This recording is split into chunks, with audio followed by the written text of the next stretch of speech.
Bueno, buenas tardes. Yo les voy a hablar sobre algunos conceptos de derecho. Mi nombre es Estefanía Soto y soy de la licenciatura en criminología. Son 5 conceptos. Yo les diré 3 y mi compañera les dirá 2. Para empezar, tenemos el concepto de la costumbre. Se dice que la costumbre es considerada como aquellas conductas eh, obligatorias de manera constante por un grupo por un grupo social, en particular a cuales se les otorga fuerzas jurídicas. La costumbre se puede decir que se compone de 2 elementos. El primer elemento es el elemento objetivo y el segundo elemento es el subjetivo. El elemento objetivo se puede decir que esta es la repetición constante de conductas en una sociedad a través de un periodo prolongado. Y el elemento subjetivo es aquel que es la convicción por parte de la sociedad. Este es de considerar obligatoria una determinada conducta. Unos ejemplos que podríamos decir sobre la costumbre podría ser como respetar la vida de las otras personas y, perdón, y no atentar contra las mismas. Otra sería la obligación de los padres de velar por la salud física y mental de sus hijos. Otra podría ser el no conducir vehículos en estado de embriaguez. Por último, podríamos decir que percibir un salario correcto y adecuado a la costumbre social y de recibir y de realizar un trabajo. Eh, el otro concepto viene siendo la doctrina. La doctrina se refiere al conjunto de opiniones que no emiten expertos mm, como que se tienen por verdades. Pues lógicamente la doctrina se basa en la hipótesis, se puede decir, puesto que este no deja de ser creencia. Al no existir pues opiniones contrapuestas o de no existir, tenerse por lo menos ciertas opiniones, estas las consideras como doctrinales que marcarán el camino para que los abogados, los jueces y las demás juristas apliquen el derecho a casos concretos. De este modo podríamos decir que también la doctrina, como aquellos elementos a a los que acuden los jueces y los magistrados para tomar sus decisiones de una manera objetiva. Y de la misma forma, con base en la doctrina, los abogados pueden acreditar sus predicciones para que el juez o los magistrados pues decidan lo que es pues a favor de ellos, ¿no? Y el otro concepto sería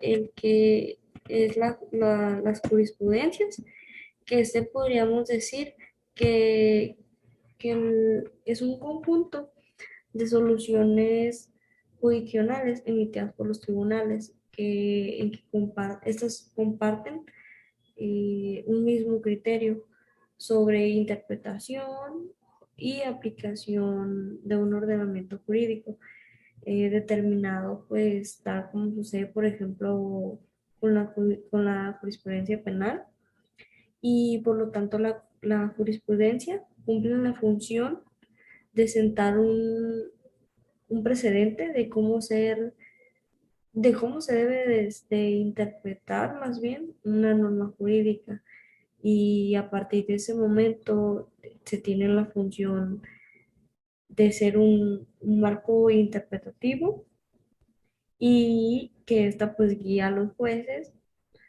sobre cómo interpretar esa misma norma en casos similares que se les podría presentar a ellos.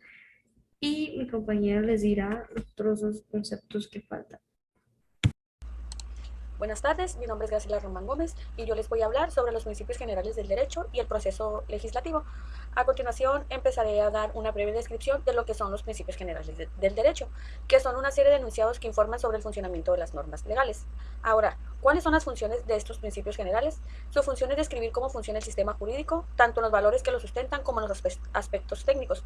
Se utilizan para crear nuevas normas o para tener un marco de referencia cuando se requiera una interpretación de las normas vigentes. Ahora bien, ¿cuáles son los principios generales? Comenzando por el principio de interés público. Este principio hace general referido al hecho de que todo acto debe contemplar el bien de la sociedad, no del Estado o de una parte de este.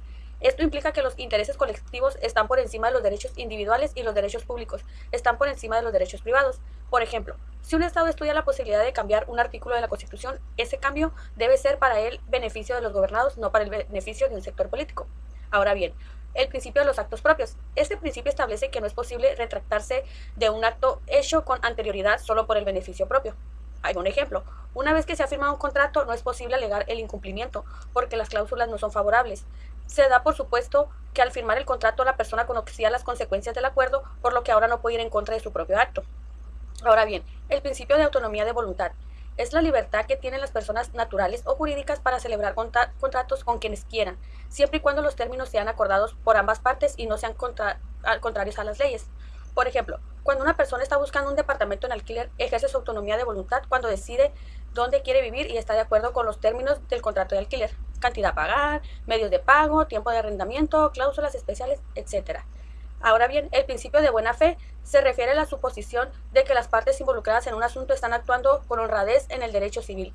Esto se aplica especialmente en casos de adquisición de bienes. Por ejemplo, una persona compra una silla de madera en una página web, pero recibe una silla de plástico pintada color marrón. En este caso se puede asumir que el comprador actuó de buena fe porque hizo una transacción pensando que iba a recibir lo esperado.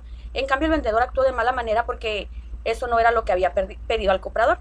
Este comportamiento puede implicar una sanción en caso de que el comprador haga una denuncia.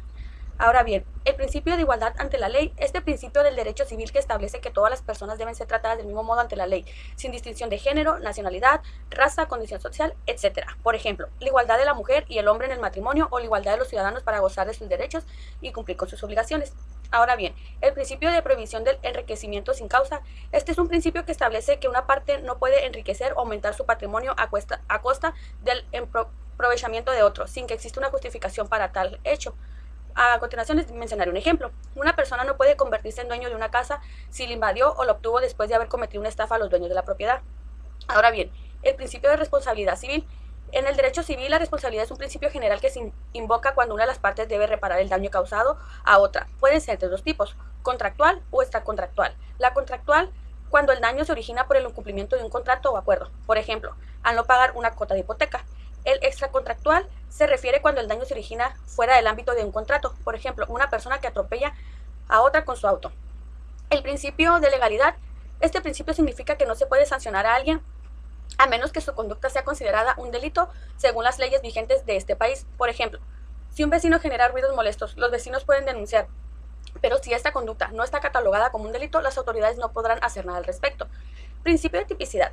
Este principio general del derecho penal significa que para que un acto sea considerado como un delito debe reunir los elementos típicos o característicos que hayan sido descritos previamente en las leyes. Por ejemplo, si una persona es acusada de robo, los organismos legales deben demostrar que este hecho cumple con todas las características establecidas en la ley de este país para que sea considerado un delito. Si falta alguno de los elementos típicos, no se puede sancionar a la persona. El principio de intervención mínima. Este principio general establece que el derecho penal solo debe ser utilizado como último recurso cuando ya se hayan agotado otras instancias. Por ejemplo, si hay un problema entre vecinos, se recurrirá primero a un juez de paz u otro tipo de organismos de naturaleza no penal antes de hacer una denuncia ante las autoridades competentes. El principio de pacto. Este principio significa que solo puede sancionar a una persona por lo que hace, o sea, sus actos, no por lo que es. Un ejemplo de ella sería si una persona agresiva golpea a alguien, será sancionada por el delito que cometió, no por su forma de ser. Ahora bien, el principio del bien jurídico, este principio establece que no se podrá sancionar una conducta a menos que haya lesionado o puesto en peligro un bien jurídico. Un ejemplo de ello sería la invasión de un terreno que pone en peligro un bien jurídico que es la propiedad privada de la persona afectada. Si una mujer embarazada la niegan el acceso a la salud, se estaría poniendo en peligro su vida y la de su bebé, que están consideradas como bienes jurídicos. El principio de la separación de poderes. Es un principio general aplicado al derecho administrativo que se refiere a la obligación del poder público de dividirse en poderes con funciones y limitaciones específicas. Un ejemplo sería los estados democráticos. El poder se divide en legislativo, que aprueba o deroga las leyes, ejecutivo, que ejecuta las leyes, y judicial, que vela por el cumplimiento de ellas.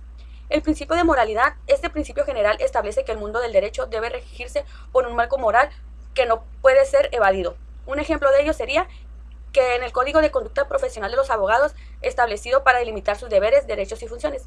Ahora bien, a continuación les hablaré del proceso legislativo. El proceso legislativo es el conjunto de actos y procedimientos que se realizan para la formación de leyes, reformar la Constitución Política de los Estados Unidos Mexicanos y los ordenamientos jurídicos secundarios. Dicho proceso tiene su función en lo establecido por la Constitución Política de los Estados Unidos Mexicanos, la Ley Orgánica del Congreso General de los Estados Unidos Mexicanos, el Reglamento para el Gobierno Interior del Congreso General de los Estados Unidos Mexicanos, los reglamentos de cada Cámara y los acuerdos parlamentarios adoptados por la mayoría de los miembros de cada una de ellas.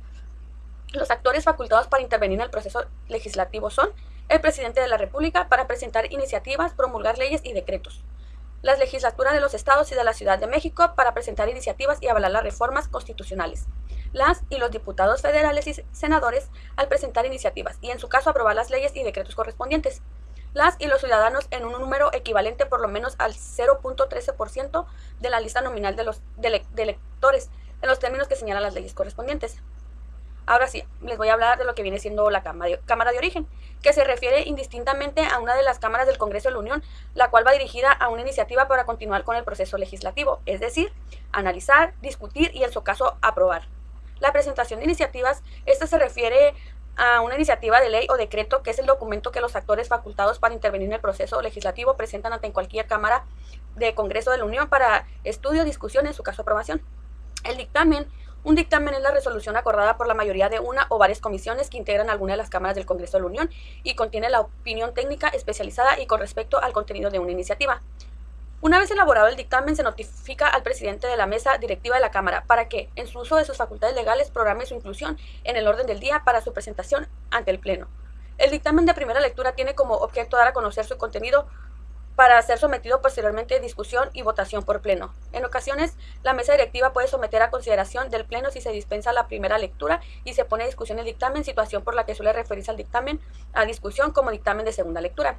En la discusión, todo proyecto de ley o decreto se discute primero en lo general. Esto es un conjunto y después en lo particular cada uno de sus artículos. La discusión se da alternativamente a favor y en contra, comenzando por el escrito en contra.